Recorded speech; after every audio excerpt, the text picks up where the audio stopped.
Greetings.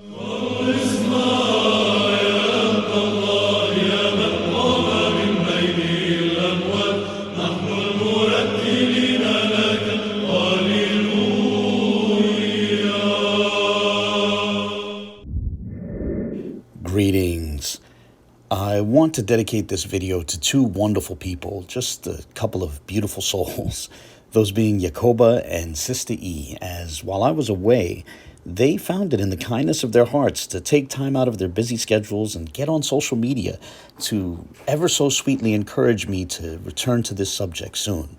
I thought that was very cool, so I extend my thanks to both. Okay, now on a more serious note, back on December 7th, Kelly Richardson released another video on the subject of the pews at First African Baptist Church. And I must say, the end of the video stood out as quite different from anything which had appeared in any of his previous videos on the subject. You see, over the course of the 14 months which transpired before this particular video, Kelly Richardson had put out or participated in at least a half dozen videos on the subject of the pews, each of them over an hour long, and yet none of them ever getting around to examining the markings on the pews, which, you know, we would think should have been the centerpiece of the discussion. Now, mind you, this video from December 7th also got mired in some off-topic distractions, you know, like speculating about people's motivations and all that. But towards the end, in the last 9 minutes, Kelly Richardson finally did what I and others have been inviting him to do for over a year, and that is he looked at some of the markings and he proposed a string of characters. And, you know, for that reason, I'd like to say thank you to Kelly Richardson for finally getting around to doing that. I do appreciate his effort in that regard. And even better, the particular pew that he looked at happened to be the same pew that I had examined in my video from over a year ago, which had proposed a hypothetical case for Arabic in that pew. And Richardson seems quite pleased with what he proposed vis-a-vis what I had proposed 14 months earlier.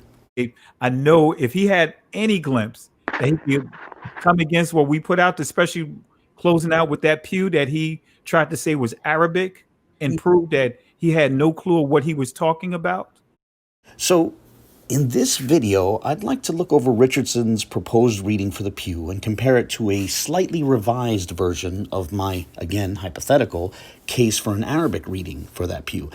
Interestingly, although Richardson is once again declaring that there will be no more discussion, the reality is that the discussion is just getting started. We are just now reaching a point that I had hoped we could have got to about 14 months ago, which is to say we're finally starting to look at the pews and discuss their different features.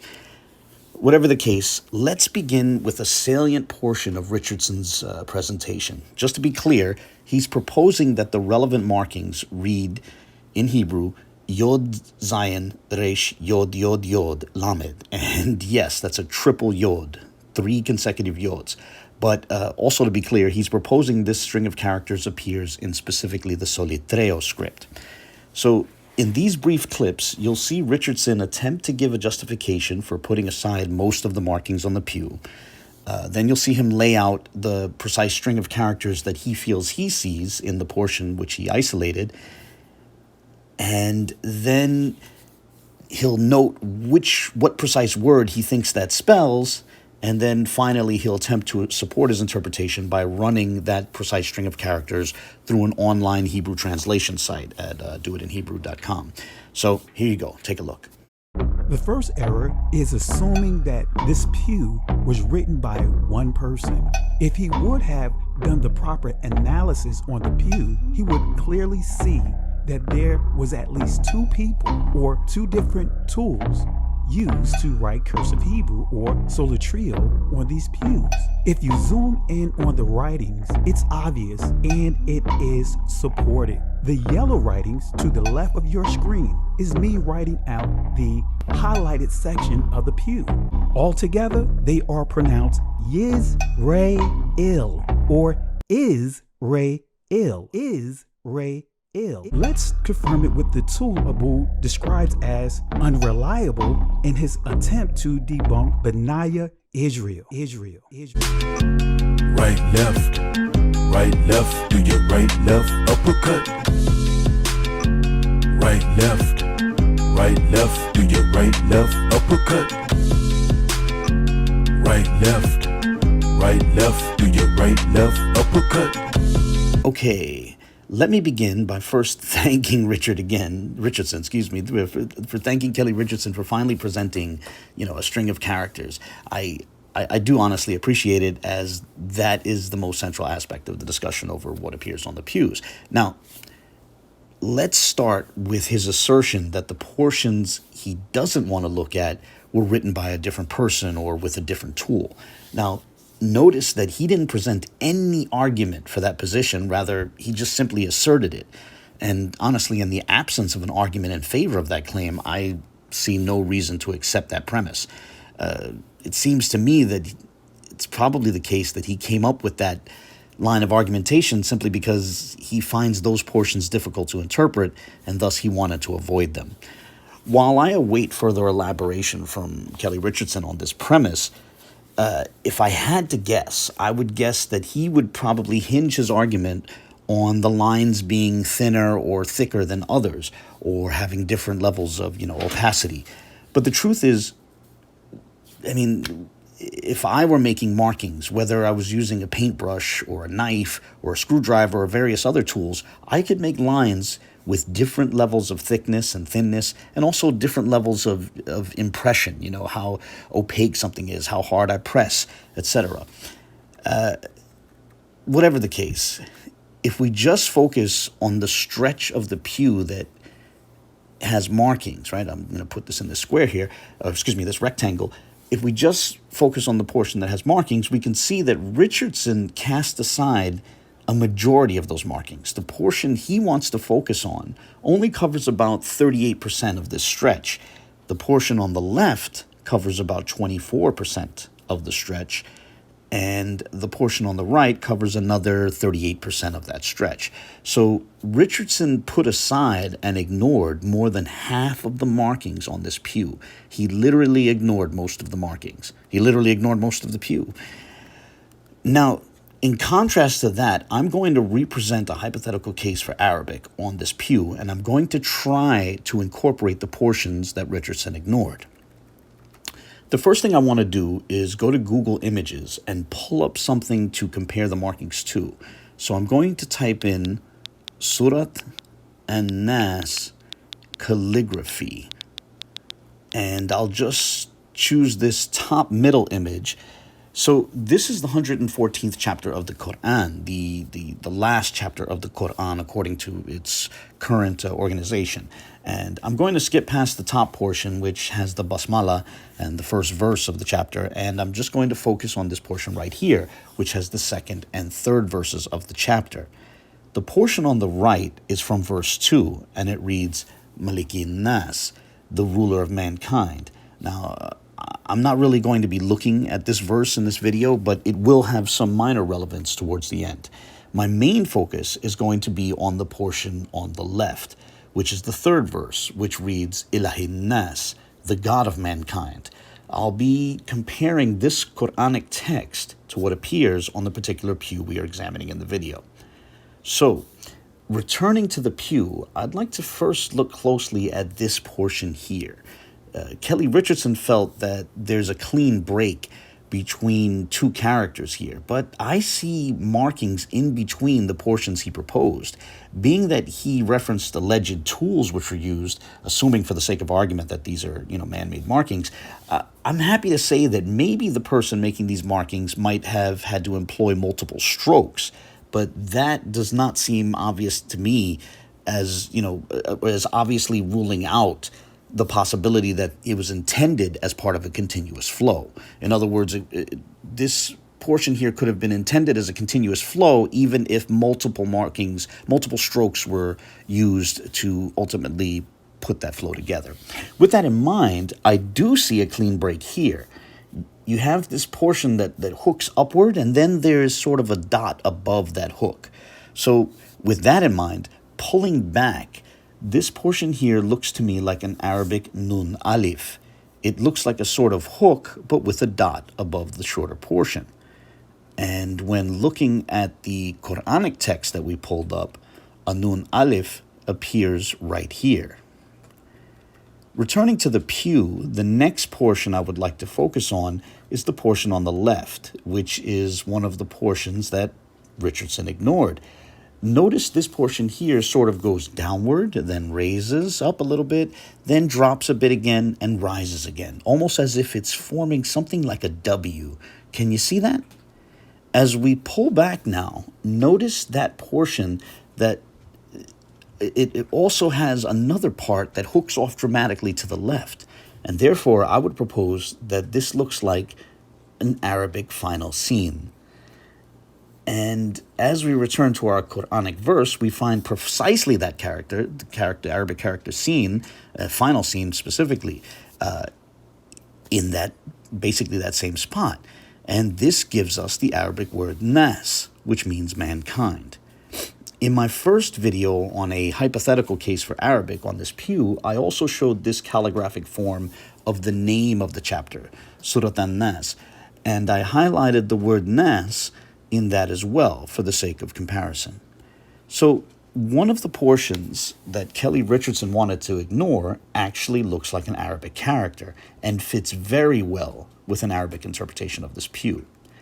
The next portion that I'd like to focus on is this line here, as it is to the right of the portion that Richardson proposed was a yod.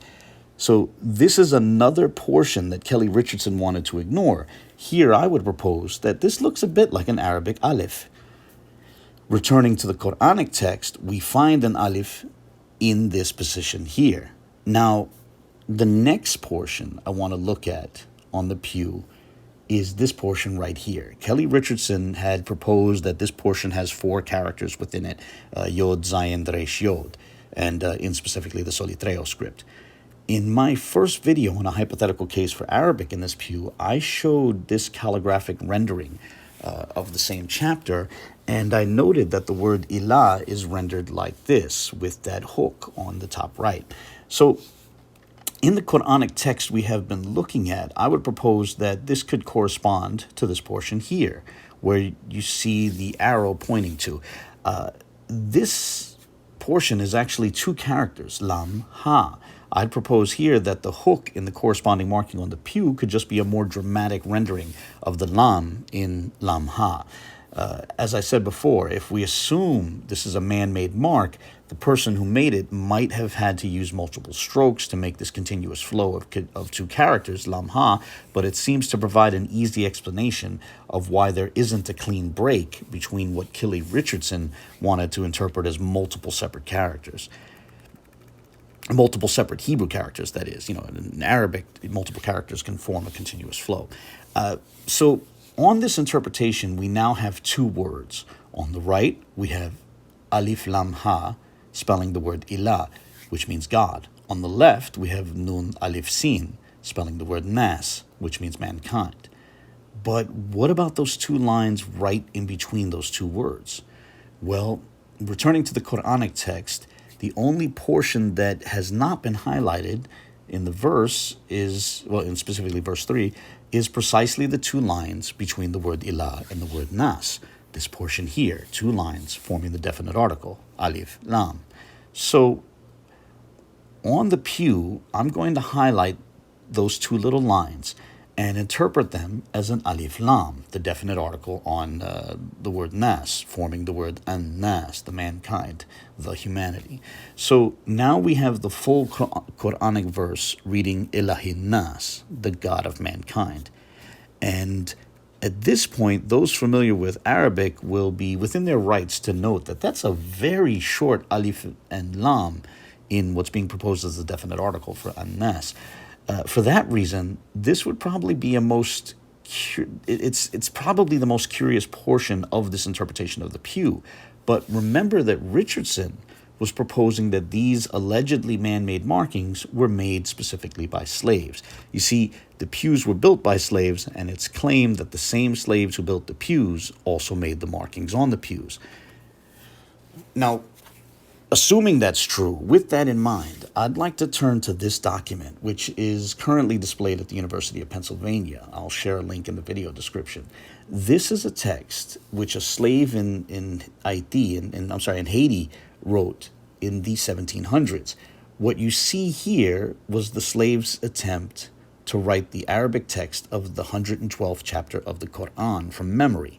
Now, this is helpful because not only because it's, an example of Arabic written by a slave in the Americas, but more specifically because it's from the shorter, easier to memorize suwar or chapters at the end of the Qur'an. See, I'm proposing a hypothetical case for a portion of the 114th chapter of the Quran on the relevant pew, and here we see the 112th chapter of the Quran. Both these chapters are part of a collection of very short chapters at the end of the Quran, which many Muslims find relatively easy to memorize. Moreover, this text shows a real-world example of how when a slave in the Americas wrote one of those shorter Quranic chapters from memory, there could arise, I'll try to put this delicately, there could arise curious features that might strike a student of Arabic as respectfully perhaps being indicative of the writer not being fully attentive to the alifs and lams in the text that they were attempting to reproduce from memory. First, note that in the basmala, the word Allah is missing a lam. It's spelled alif lam ha rather than alif lam lam ha, with two lams. In fact, every single time the word Allah appears in this text, it's spelled this way, as you'll see as we go through it. Also note that the alif and lam in Allah here are shorter than the ba, which begins the basmala. As we move more into the text, note that the alif in the definite articles of both ar-Rahman and ar-Rahim are not visible, seemingly sublimated into the lams of those titles. Then, as we move beyond the basmala into the first verse of the chapter, note that the word ahad does not have a visible alif, and I'd propose that the same is the case when the word ahad appears again at the end of this chapter in this particular rendering. So, moving on to the next verse, the lam in as-samad is part of the definite article in as-samad is not visible. Perhaps it's been sublimated into the character sad. Now, after that phrase, Allah as-samad, the text becomes less clear, but I'd like to jump to the last verse, or better put, the fourth verse, which reads, وَلَمْ يَكُنْ لَهُ كُفُوًا أَحَدٌ. On a side note, it's curious that both yakun and kufua seem to be spelled with a qaf rather than a kaf, but I want to focus on the word lahu. Notice how short the lam is in lahu. It is very, very short. And meanwhile, the lam at the start of the verse is dramatically long. The point of this look at the text is to note that we have a real-world example of a slave in the Americas writing one of the shorter suwar from the end of the Qur'an and from memory. And we see that when this happened, the approach to specifically alifs and lams does not always seem consistent, or, because it has different lengths and perhaps even different styles at different points. So, returning to the pew we were looking at, yes, on this proposed reading, the alif lam of the definite article for an-nas is very short. But we also know that this phenomenon would not be unprecedented for slaves in the Americas writing shorter Quranic suwar from memory. That said, there's still a portion on this pew that we have not addressed, and that's the portion here on the right, which Kelly Richardson also tried to ignore. This raises a question. If the markings highlighted in red produce the Quranic phrase ilahin nas, what is this marking to the right of that phrase? Well, returning to our Quranic text, note what precedes the verse we've been looking at, which is to say, we've been looking at verse 3. However, recall that verse 2 reads Malikin Nas, which is to say it also ends with the word an-nas, which ends with an Arabic final scene. With that in mind, let's take another look at the marking on the right of the pew. It does indeed look like an Arabic final scene. Now, think about the implications of this. if my proposed reading of the portion that Kelly Richardson looked at is correct, we could even expect that portion to be flanked by the letter seen on both sides. And lo and behold, the very markings that Kelly Richardson wanted to ignore look precisely like instances of the Arabic letter seen. Honestly, that's an amazing coincidence. More importantly, however, my proposed interpretation of this pew can explain precisely the portions that Richardson's approach had to avoid. Beyond that, the string of characters I have proposed is extremely well attested. It's from one of the most well-known and most memorized Arabic texts in human history. Meanwhile, the string of characters Kelly Richardson proposed seems completely ahistorical. I doubt anyone can find that string of characters in any text. Now, at this point, Richardson or maybe one of his supporters might feel tempted to say, whoa, hold on just a minute. That string of characters was ran through an online translator and got back a translation. I've explained how that translation app works in previous videos, and I think Kelly Richardson saw those videos. Nonetheless, I'll explain it again here. The relevant translation site is at doitinhebrew.com, and when you use their site, if you enter an actual Hebrew term, the site will give you back a long, complex answer pulling entries from multiple sources. However, if you enter a string of characters which does not form a known Hebrew term, the answer section will be empty, save for a single guess made by the site. And the site makes its guesses by trying to ignore certain characters and trying to insert others, and, all within a fraction of a second. But the salient point is that if you get back an otherwise empty answer section, save for the site's guess, that means the string of characters you entered is a Hebrew term not known by any of the site's various sources. And that's significant. But let's see some examples, and then we'll take a closer look at the precise string of characters that Kelly Richardson wanted to propose. First, I'm going to enter the Nun Het, the characters Nun Het, which is how you spell the name Noah in Hebrew. And as you see, we get a complex set of answers, which the site pulls from multiple sources. Now, let's change that to Nun Het Het. So there's two Hets. This is not a coherent Hebrew term. And notice this answer section from here is also empty.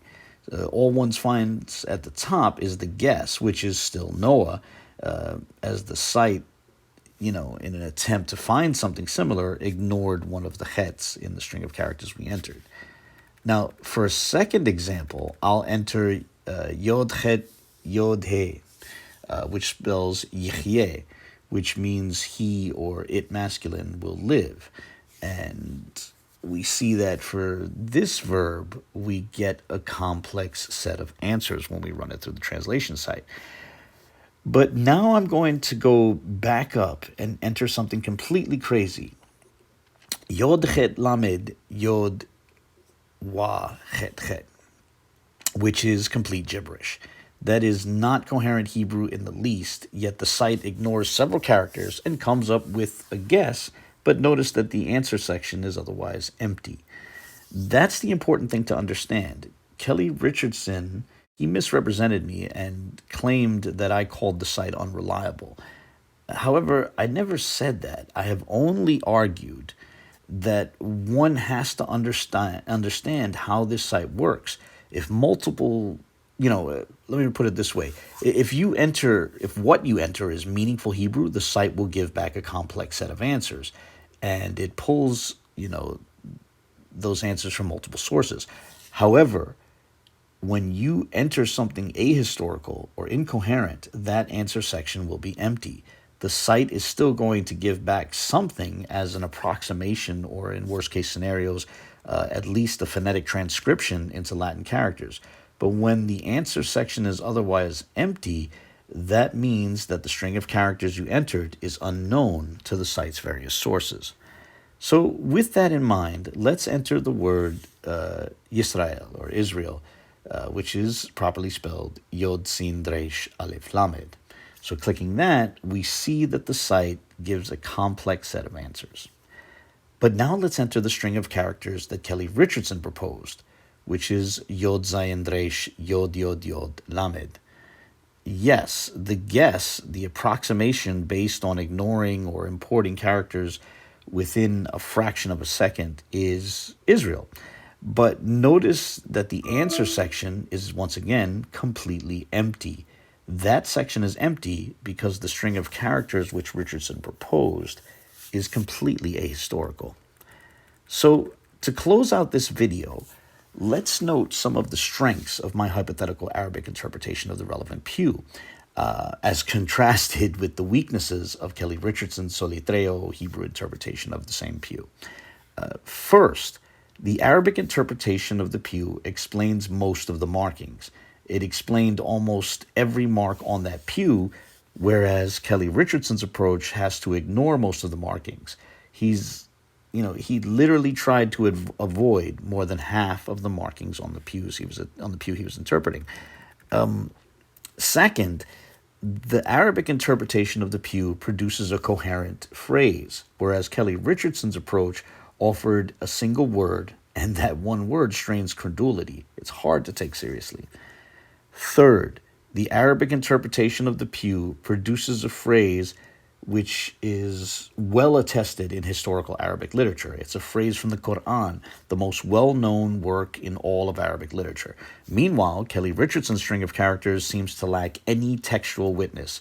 It seems completely ahistorical. Finally, fourth, the phrase produced by the Arabic interpretation of the pew is from the shorter suwar at the end of the Qur'an, and we have evidence of slaves in the Americas writing parts of those suwar from memory. Meanwhile, I seriously doubt that Kelly Richardson can find his proposed term in any corpus, much less any known any known slaves. Now, for the 13-month period between October of 2019 and November of 2020, I repeatedly said that whatever the weakness of my hypothetical case for Arabic on that pew, I nonetheless made a stronger case for Arabic than any case that had been made for Hebrew.